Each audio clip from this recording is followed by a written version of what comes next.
Welcome back, Troglodytes, to another episode of Trogly's Guitars. I was talking about one of these a week or so ago when I had that 70s reissue one, and since I really do enjoy these guitars, I hunted out one of these, and all of these are fantastic guitars. I think I've had around 2 or 3 of these guys, and these are mid-60s, around 1965, Gibson Melody Makers. These vintage Melody Makers are a great way to get into a vintage guitar without spending a lot of money, but still getting semi-what decent vintage tone. These things are slab mahogany bodies with mahogany necks. You don't have maple tops or anything. Some people like to convert the single cuts to like junior burst things, but this one is a stock as far as the wood goes, but the electronics were replaced with a 70s Firebird bridge pickup, mini humbucker type deal here. And this is why you want this guitar. The original pickups in these are garbage. I'm gonna come right out and say it. They sound pretty okay if you run it through something like this, a vintage tube amp there. But if you don't have a vintage tube amp to overdrive that original pickup, they just sound like garbage. I'm just gonna be honest. They sound okay. I've got a really old video on my channel that I will put right here if you want to check it out, of where I did a demo with one of these. But these are my favorite sit down and just play guitars because they're very acoustically resonant.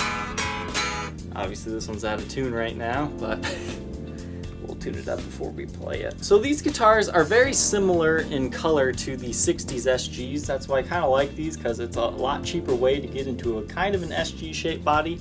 In my earlier video with the 70s reissue one, I was telling you how the body kind of changed. You can kind of see here that it's kind of fish shaped in a weird way, but these things look goofy as heck and all get out, but they are fantastic players and I highly suggest you check one out.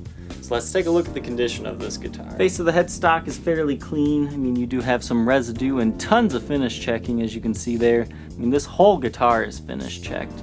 Got a little bit of wear there in the finish, but no breaks, cracks, or repairs on this example. You can see that the headstock on these are thinner than a regular Gibson. That's kind of how you know that it's a Melody Maker. Truss rod works just fine. Looks like the original truss rod cover and everything yet too. Now the nut has been replaced, I would say semi-what professionally, not too professional. I mean, this nut doesn't exactly sit flush with where it should. You can see that kind of gap there, but it does work. I mean, if you wanted to get a more professionally installed one, you could, but I wouldn't worry about it. Now, being that this is a 65, it's kind of iffy if this is still Brazilian or not, but it is rosewood, most likely Indian, but it could be Brazilian. I know 68, I believe, is the official ban year, and anything kind of after 62, if I remember correctly, is, you know, maybe not on these lower end models, but I'm not going to advertise it one way or the other, but it is vintage rosewood. Now, the neck profile on these guys, in that other video, I was saying that the nut width is smaller. This example doesn't have that, so whatever Melody Maker I had before definitely had a slimmer nut width. This one kind of feels more standard. But the thing with these necks is, despite being in the 60s, they kind of have 50s rounded profiles. I mean, they kind of start off a medium, comfortable profile here for chords. I mean, it fits the palm of my hand perfectly.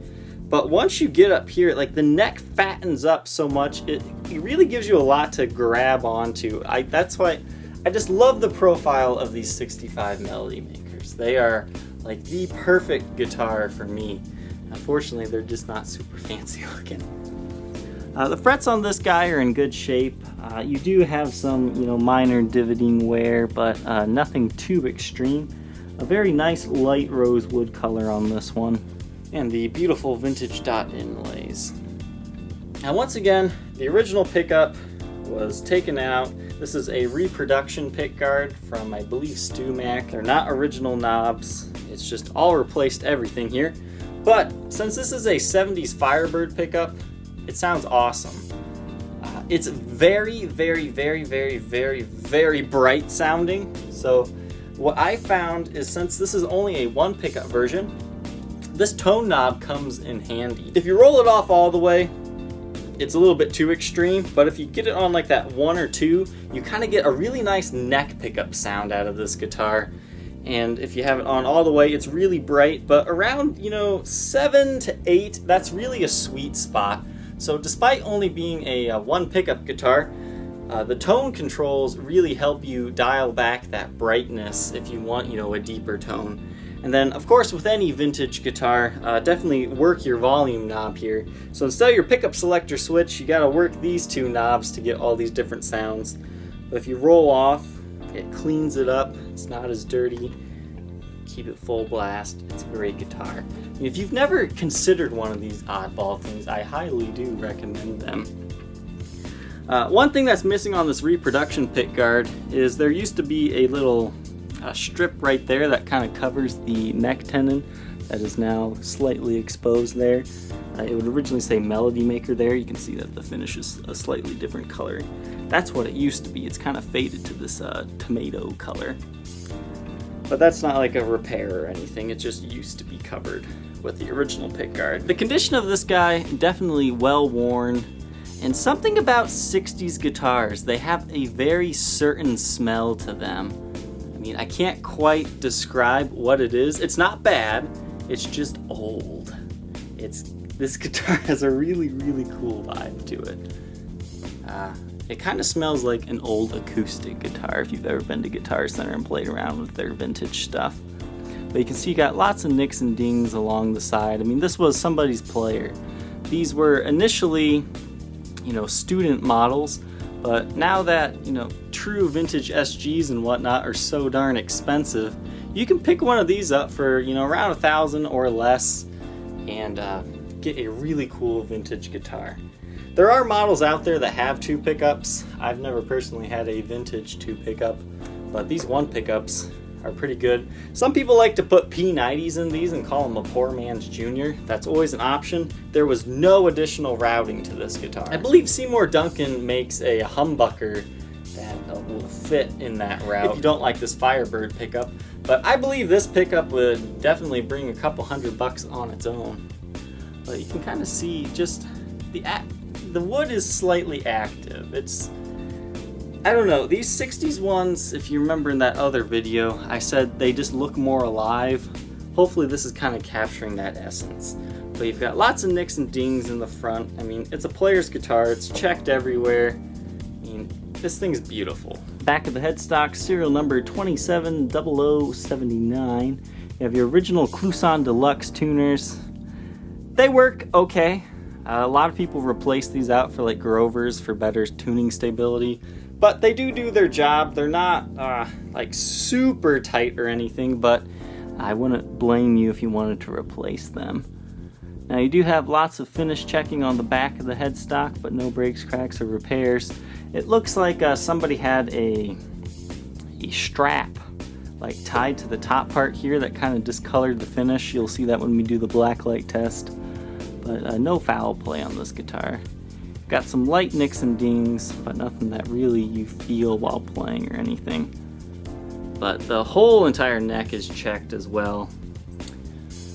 As well as the back of the guitar here. It's a player's grade guitar. It's very, very old. But it's definitely a fantastic player. Let's kind of show you it some more. Now, the strap buttons have been changed out to Schalers.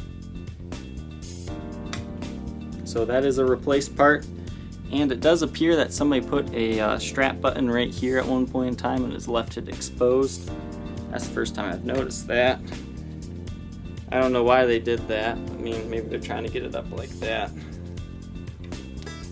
But overall this is a player's condition and version of one of these. But honestly, if you're in the market for one of these as a player, I think one that has the pickup swapped out is definitely a plus. Take a look under blacklight here. You can see you've got some edge wear and whatnot, but nothing too extreme to worry about.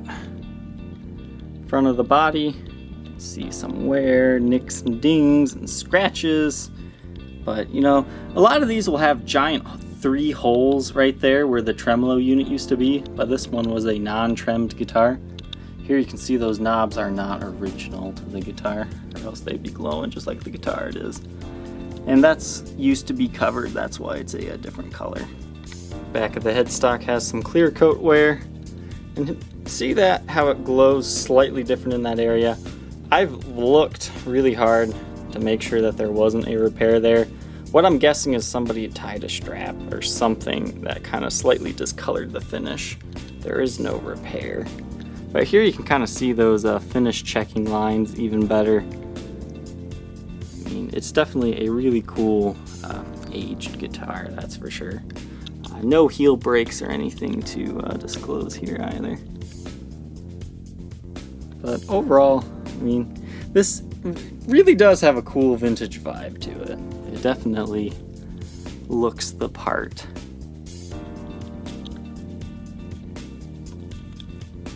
There's that hole and some more wear around the edges. What's really nice about these is they're lightweight, but yet they don't feel completely like toys. I mean, it's 5 pounds, 6.7 ounces. This guitar comes in its original chipboard alligator skin case. It's not real alligator skin, but it's got that kind of feel to it. As you can see, lots of wear and tear. It's not a case I would recommend gigging with, but it's good enough for storage. I mean, it's not in too bad a shape as these goes. 1, 2, looks like 3 latches, 3 hinges, and a functioning handle here. And the inside, it's just kind of brown.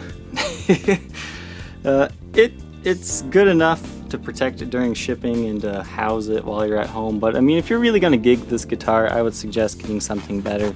I have this bubble wrap here to kind of support the neck a little bit better, but it looks like this part, I believe, would have originally had something like covering it, and it's been removed, as you can see there.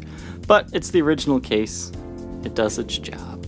Today we will be demoing through the Gibson Super Gold Tone GA30 RV for the clean tones, and for the dirty tones we'll be running through a Marshall JMP 1C.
If you think you might be interested in owning this Gibson Melody Maker, feel free to contact me on my Facebook page, facebook.com/Troglys, Trogoys, or check out the eBay and Reverb listings. Alright, Troglodytes, I hope you enjoyed, and we'll catch you on the next episode. Don't forget to like, comment, and subscribe. Take care.